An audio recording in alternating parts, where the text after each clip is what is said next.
Today is February 9th, and the government just shut down.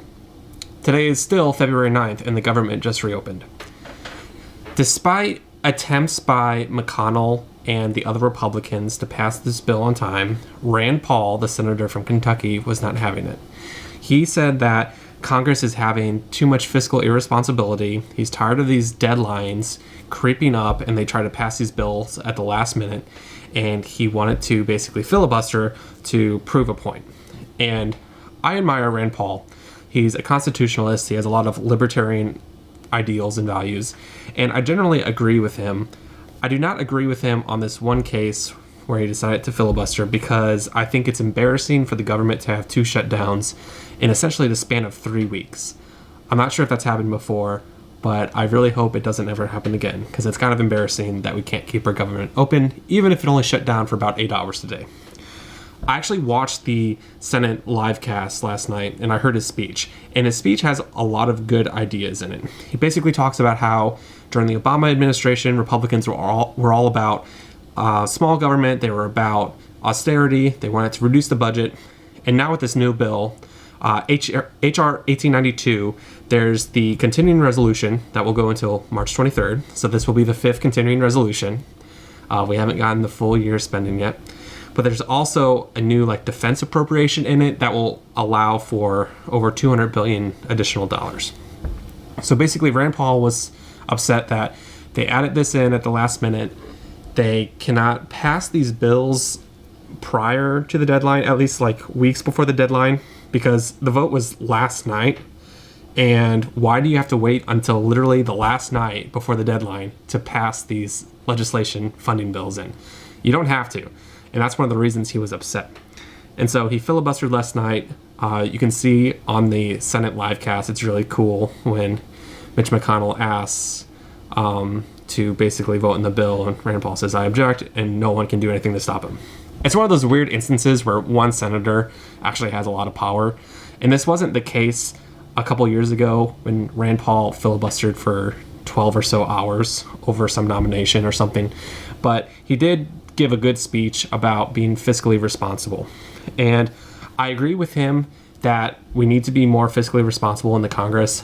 I don't think he should have done it this one time, though.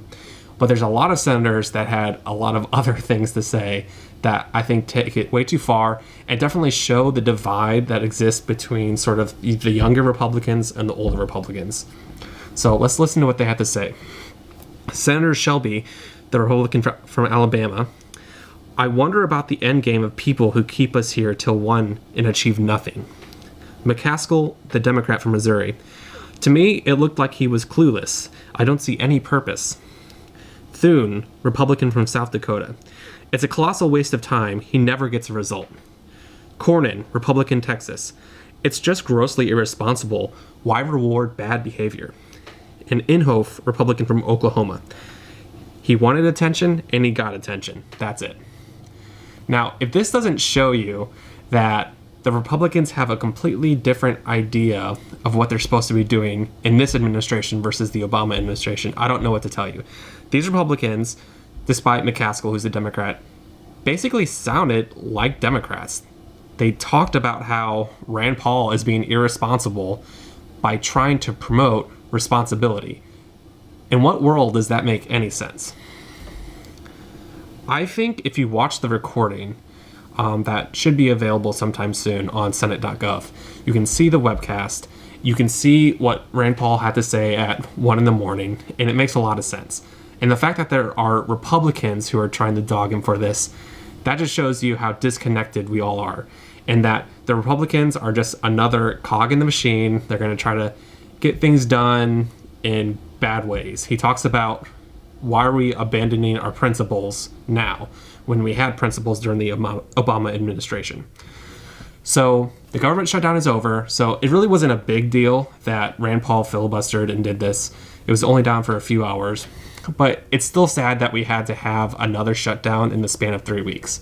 And I normally like Paul, but this time I don't think he should have done it. But because he did it, and we got to see the responses from the other Republicans, I think it shows us that we need to take a hard look at the type of people that we're electing into the Senate. Because there's definitely a barrier between people who want fiscal responsibility and people who don't. And it used to be that people who wanted fiscal responsibility were Republicans. And now it seems like there's a lot of Republicans who don't really care about fiscal responsibility. So thank you for watching, and I hope this enlightens you a little bit about what just happened in the Senate.